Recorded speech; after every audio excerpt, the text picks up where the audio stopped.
Hi, welcome back to my channel and welcome back to One Snatch. Welcome back to my YouTube channel. This week, I'm gonna do a little bit of a different thing, okay? I'm not gonna do the snatches and scratches anymore, okay? My drag race review, but because I think I wasn't really comfortable, critiquing queens when I'm not that perfect myself. So this week, I'm just gonna talk about the top 10 off-camera RuPaul's Drag Race drama over the last few weeks, while I turned myself into a beautiful museum art piece inspired by this artist called Empty Pools. Alright, and if that's something you want to see, don't forget to give me a big thumbs up, subscribe to my channel, and ring that bell for post notifications. Alright, let's get started.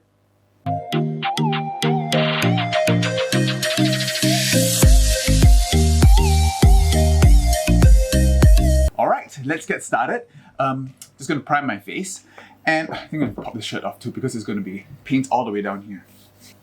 So just before I start, I just want to address something. I am reducing my upload time to once a week, okay?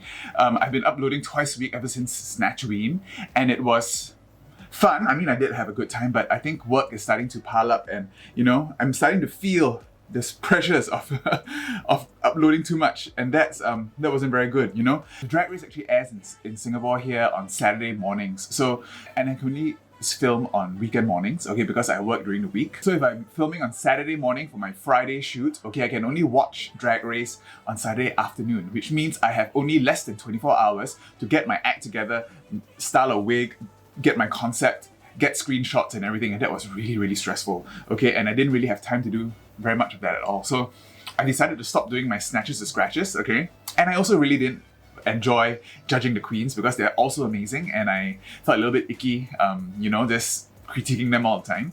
So I'm gonna change it up, okay? I'm gonna switch up the formats. I'm gonna be releasing videos once a week, okay? Occasionally I'll dip into drag race stuff, but I think most of the time I'm gonna be talking about my dermatology and drag, LGBT stuff and all that, all right? And interviews. I really love doing the interviews. If you like the interviews, comment down below who you like me to interview next. All right, so that was my face primed. So now I'm just gonna go in and cover myself with this Maron in Alabaster, okay? It's white, but it's a little bit of a pink white, so it's a bit, looks like this kind of a wall, kind of a off-white wall, okay? And that way I can also use my white to highlight, okay? So you can see it's a little bit of a warmer white.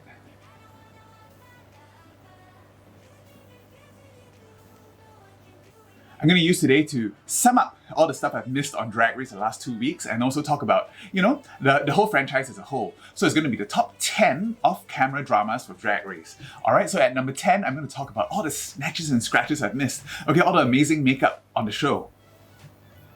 Okay, of course, Gottmik is right up there with her amazing, iconic face. One of the other queens that has really impressed me over the last weeks is Candy Muse, okay? We learned in the last episode, the makeover episode, that Candy Muse is actually a certified MUA, and it shows, okay? Every time she's on stage, she has a new look, okay? She has a new eye for every outfit, and it works, okay? She has those red smoky eyes, the graphic liner with her Fascinator outfit. She's actually impressed me a lot with her makeup skills. Okay, Ellie Diamond over on Drag Race UK has turned out to be quite an amazing makeup artist. She also has a very iconic face that Raven actually praised. And during the last challenge, the Beast Anders challenge, she did really, really good old lady makeup. Her makeup was amazing during the challenge, and her acting was not bad too. I don't think she should have been at the bottom.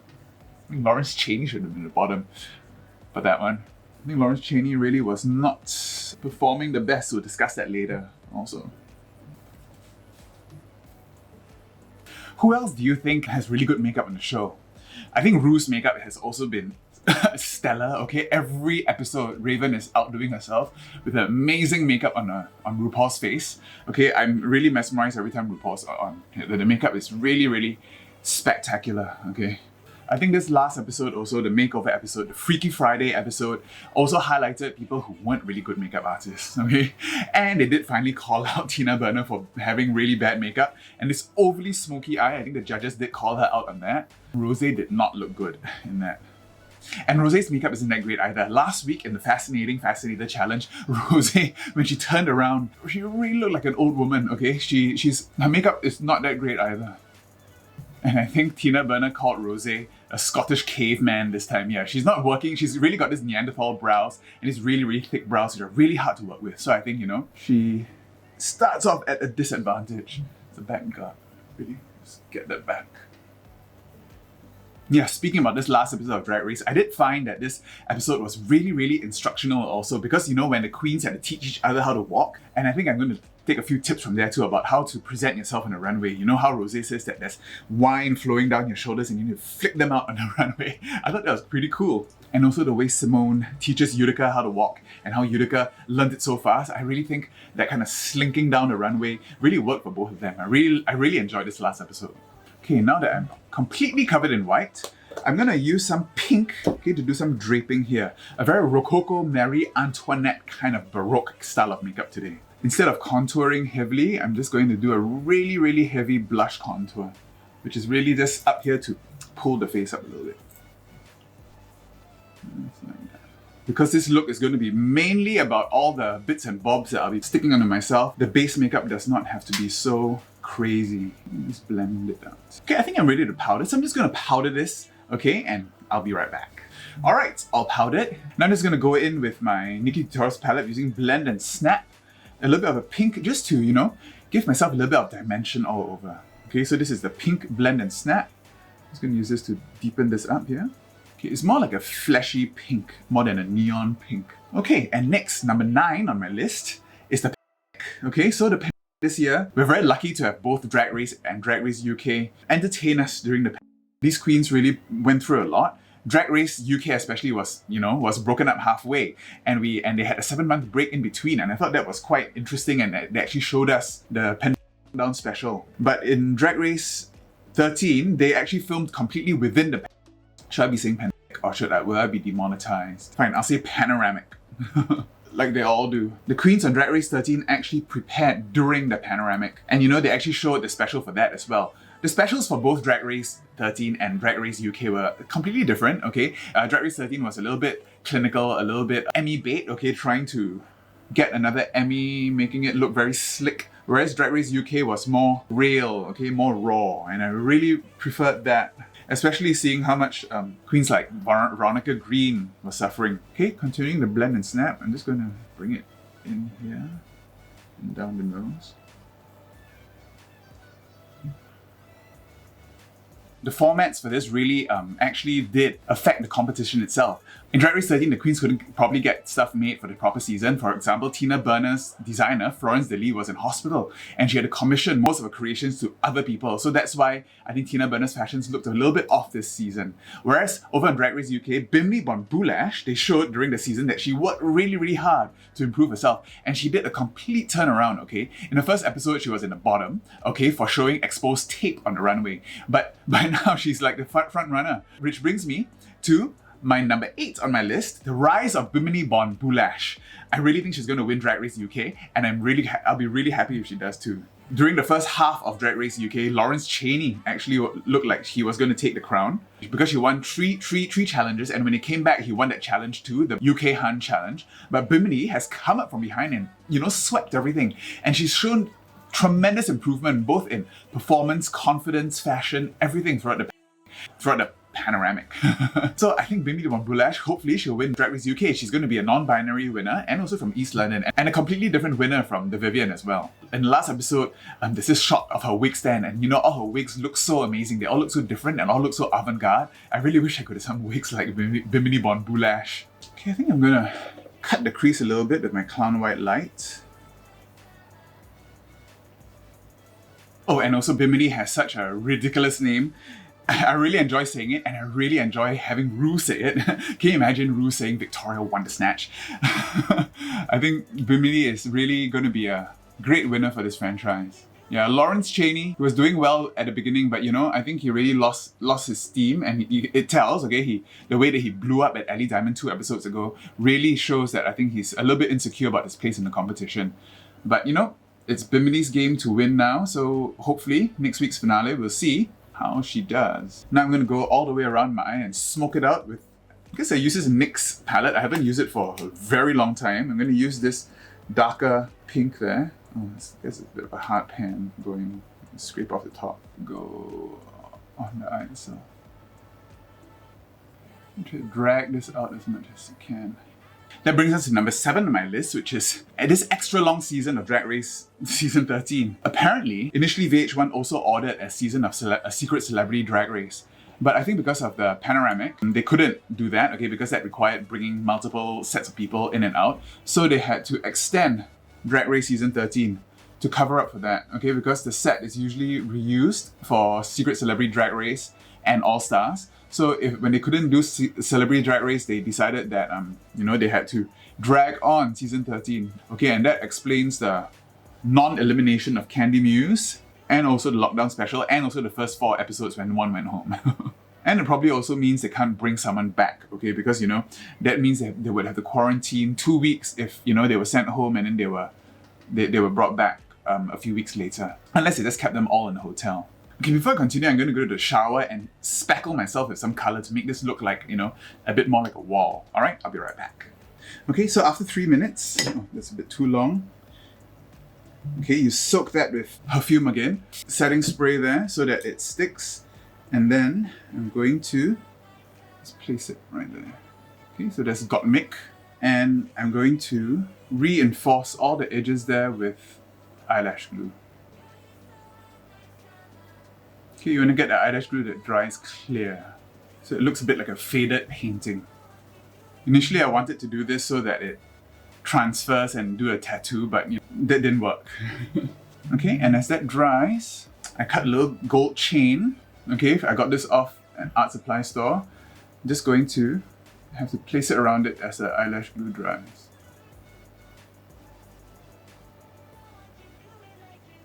I might need to shorten this a little bit. And that's one painting done. Alright, so where were we? And number 6 on my list is endless drag race franchises. So, Drag Race Down Under is coming soon, okay? The Australian drag queens. That looks quite exciting. To celebrate that, I've got a little picture here of RuPaul. Soak her in alcohol or perfume, right? Let it sink in and then into the water. 3 minutes. Yeah, so Drag Race Down Under is coming. That looks quite exciting. The front runners are obviously going to be Art Simone and Karen from Finance. Okay, they're the most famous ones already, so I'm sure one of them is going to win. Every season of Drag Race anywhere in the world, the winner is always the most famous or the most well-connected one. And Art Simone already has a WOW Presents series, okay? That's what the Drag Race UK girls are fighting for, and she's already got one. So I'm pretty sure it's going to be one and the other. She has been a presence at DragCon these last few years. So where should I put Ru? Let's put Ru down here. Let's put her right there. Glue down the edges. And not only Drag Race Down Under, but Drag Race Spain is coming along. Okay, so there are a whole bunch of Spanish queens that we're going to be introduced to also. And All Stars 6. And apparently Drag Race UK Season 3 is supposed to be starting soon also. So much Drag Race. It's really become quite a juggernaut. Sooner or later, being on Drag Race might not even mean that much, because it's going to be like, the Amazing Race or Survivor, where everyone just blends into each other, and going on doesn't really, guarantee that you become successful as a drag queen. And Drag Race does only, seem to be a very specific type of drag. So we're very lucky to have Dragula. Hopefully Dragula Season 4 will be coming up soon too, so that we have, more diversity in our drag content. I'm just wondering whether Drag Race is going to come back to Asia anytime soon. Drag Race Thailand Season 3 has been suspended indefinitely, I think. Not sure whether they're going to revive that. If they do, it probably won't be for another couple of years, by which time I'll be probably too old to go on Drag Race anymore. But very happy to see more Drag Race franchises coming on. Let's just hope that, they diversify their casting. Alaska also has her own pageant now, and her last Drag Queen of the Year pageant, Tenderoni, a Drag King won. So that's also very exciting that we're getting a lot more, diversity in our winners all across the board. But, having more Drag Race franchises actually means that there's going to be a lot more repeated looks, because all inspirations are all merging into each other. Okay, I've done my snatchy snaps before, and recently, Rosé and Lalaurie almost came up with the same outfit for the Fascinator Challenge. Okay, Tina Burner and Horror have this leg thing that they did for Snatch Game. Oh, and also Tina Burner's Rosé makeover, that housewife outfit, looks a lot like Veronica Green's housewife outfit for her 2-in-1 look.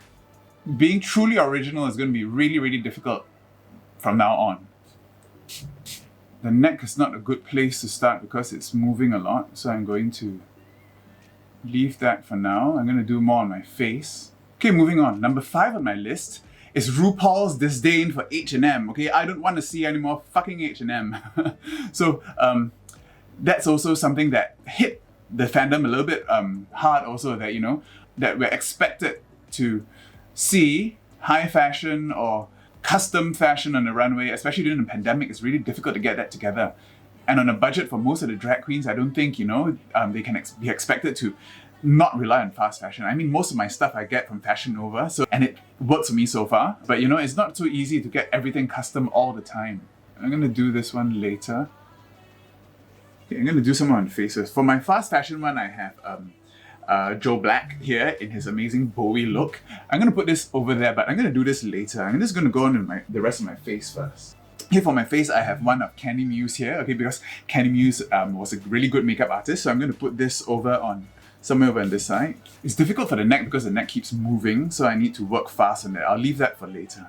And you know, for Drag Race UK, the first episode was won by Estina Mandela in an ASOS jacket, so you know, you can get away with cheap outfits that look good, okay? And if you present it correctly, I don't think you need to shy away from stuff like that. RuPaul did apologize, so you know, that's something that I think is going to be a debate for coming up in the next few years. What is acceptable on the runway? Let's put it, oh, sprayed my eye. Let's put it there. This Candy Muse. Got lots of glue on that one. Okay, on the face is much easier.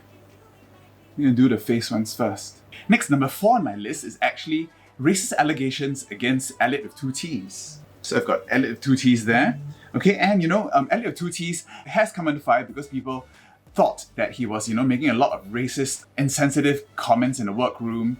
And you know, he went on this interview on YouTube where he actually called Simone's drag black girl magic but not aggressive. Okay, I think Elliot has a lot of growing to do, and he probably, you know, things probably didn't come out the way he meant, because I think he was just a little bit ignorant and a little bit uneducated about how he can come across. Okay, I think for the black girl magic thing, he was probably trying to refer to the vixen. Okay, because the vixen was portrayed as a very aggressive, angry black woman on her season, and Black Girl Magic is her show, and that's why when he wanted to praise Simone by saying he was very Black Girl Magic, very black power, very black excellence, he was trying to make a parallel to the vixen, and unfortunately he used the word aggressive. And I think, you know, this is not making excuses for Elliot, but I think that's where he was coming from, and he was just not thinking straight, not thinking properly, okay, and he didn't have probably very good training for media, okay, so I think he's trying to atone for that, and he has come out, apologized, and he has done some interviews online, and I think we just have to watch his space. I don't think he's racist, I just think he's a little bit ignorant, okay? There's a very good video by Eddie Massey, who I'll mention later on also, talking about whether he thinks Elliot 2T's is racist, so check that out. Okay, so I don't think we should be, you know, cancelling people willy-nilly like that. People should be given a chance to grow, take accountability, and, you know, improve and change from their previous actions. Okay, I think I'm going to make the Elliot with 2T's a bit smaller. This is a bit too big. So I'm just going to cut this down, okay, perfume. And so all these racial things have actually been quite a talking point this season. They did bring up Black Lives Matter and everything, okay, during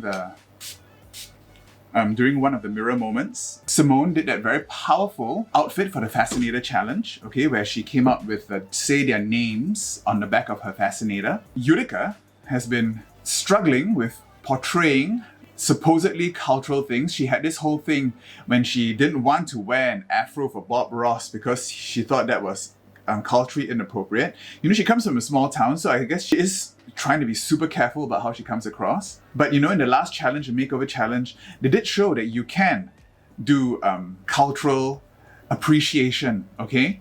When you come at it with love or with respect, that you're not offending anyone. So it's good that she was paired with Simone, and they actually taught Utica how to do that. I think people should be able to, you know, portray other cultures and celebrate them. If you're not making fun of them, or if you're not claiming that you came up with the idea, I think it's okay to be able to do other cultures, especially if you're doing drag. Because drag queens, basically what we're doing is we are really just trying to raise awareness and to poke fun at pop culture and, you know, to celebrate different cultures, different genders. And I think that's really what drag is all about. Okay, and there's Elliot with two T's up there, signifying racial controversies in Drag Race.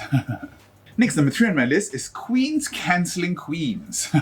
Okay, this all started with Elliot with two T's as well. But you know, Elliot with two T's was called out by a lot of people online, especially this other queen called Bussy Queen, okay, who has her own YouTube channel, a really successful YouTube channel, discussing Drag Race also. And when she came up bringing up all these racist allegations against Elliot with two T's, this other queen, Adi Masir, came up and said that Bussy Queen had stuff in her past also, which she had mentioned transphobic stuff and racial stuff as well. So, you know, people are just being cancelled left, right, and center. And at the same time, Nina Bonina Brown, who had made some comments about Gottmik's little black dress and making some comments about Gottmik being trans and everything. And these were all also blown out of proportion. And people were saying that Nina Bonina Brown should be cancelled. So this was going back and forth about people cancelling each other. And it was this ridiculous, okay? I think people should just have respect for each other and respect for one another. And you know, people shouldn't be cancelled but should be made accountable for their actions. So to celebrate, I actually have Nina Bonina Brown here as RuPaul from Project Runway, okay? And she will go, I think she can fit there. Let the alcohol soak through a little bit first. Alright, my camera cut out a little bit and I've gone on and stuck a few more on. I realized that once I start sticking stuff around my mouth, I can't talk very much because, you know, it will crinkle up the art pieces here. So, I'm just going to move on to my number 2, okay, in my list, which is Gottmik. Okay, Gottmik has been an amazing contestant this season. Okay, she's the first trans man to be on the season, and also she has this amazing connections. She did an amazing Paris Hilton for Snatch Game, and she's got all these amazing fashions on the runway. Okay, she did come in a little bit of controversy when she released a t-shirt with her top surgery scars, okay, on a t-shirt, and Bob the drag queen and Peppermint actually has to have a whole video discussing this. Okay, it's quite interesting to see that a lot of people find that it's quite triggering, okay, for Gottmik to be monetizing this. But you know, a lot of people monetize their LGBT experience, okay? For example, any LGBT channel, Peppermint herself has talked about having breasts and being a trans woman. It's quite controversial, but I think we really should think about what kind of bodies we allow to be monetized or commodified versus those that we don't, okay? Whether it's just the cis-het experience that is supposed to be monetized, or should we also let trans people monetize their traumas, their experiences, and their stories, okay? And since Gottmik is a public figure now, I think she should be given the chance to use her experience to create merchandise. I don't know, what do you think? Leave that in the comments below. Alright, so I need to work fast, okay? So I'm just gonna be plastering on a whole bunch more. I'm just going to do one more with you, and this is going to be number 1 in my list. Okay, number 1 in my list is actually the toxic fandom, and for this I have Sisters Blue Mouth, which I'm going to put here. The toxic fandom, you know, it's been crazy. Okay, people have been hounding the queens, okay, just from stuff they see on TV, which is so ridiculous. Sister herself, because she came back from the break more confident, more bitchy, people were hating on her, and because she was perceived to have copied a Horus look, she was being blasted online. Okay, even Lawrence Chaney had to delete her Twitter after she came after Ellie for stuff on the show. Okay, and it's crazy. And now that Denali has been eliminated, people have been coming after Olivia Lux as well. So, you know, it's really, really unsettling to see that the fandom has become so vocal and so toxic, okay? For Drag Race, it's just a TV show. We're trying to uplift LGBT voices. Why is this call coming from inside the house that we're trying to tear down the people we're trying to uplift at the same time? It's so strange, okay? If you know the intent, if you know that it's just a TV show and that sometimes drama is created just for entertainment, don't go and blast people on Twitter or Instagram just for that, okay? We're all trying to entertain, we're all trying to educate ourselves at the same time. There must be a way to, you know, maybe in school people need to learn etiquette of reality TV or something. Okay, I've also started to lay down a little bit of eyelash glue just so that, almost like a drywall spackle, to help things stick a little bit better. Okay, so here's Sisters to represent toxic fandom. Alright, so that's my top 10 off-camera drama for Drag Race. I think for the rest, I'm just going to put on a few more, okay? I don't think I can talk very much while I do this, so I'll be back with the finished look. Oh, and I've got an environment right there for Utica's Bob Ross impersonation. Alright, I'll see you in a bit. And this is the finished look. Marie Antoinette Rococo Versailles Art Museum celebrating off-camera drama for Drag Race. Okay, I'm really falling apart. This wig is a lot heavier than I expected. Okay, and it keeps pushing all these frames down. I gotta hold up the wig with one hand and pose with the other. And I could only put in one lens because if not, I won't be able to see anything at all. So I'll edit the other one out in post. Alright, so if you like this video, don't forget to give me a big thumbs up, subscribe to my channel, and ring that bell for post notifications. Alright, how do you like this wig? My Rococo Marie Antoinette wig. I did it myself. It took me 2 weeks to style this wig. And it's too heavy for my head. I wonder how they keep these on. Isn't it great? I think this is only meant for taking pictures. Okay, that's a sign that I should stop this video. Alright, so I'll see you next time. Bye.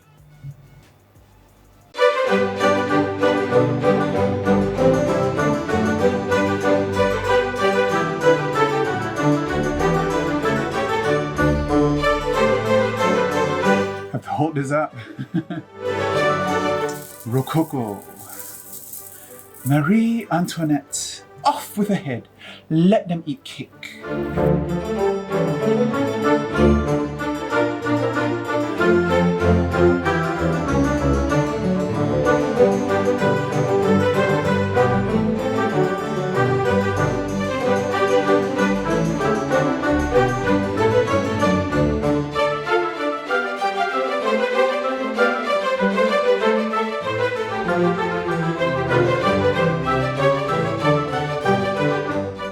Check out my other videos. I did a St. Patrick's Day with Melvin Singh right there, and I turned myself into Utica for the Drag Race, one of the episodes right there. I'll see you next time. Bye. Falling apart.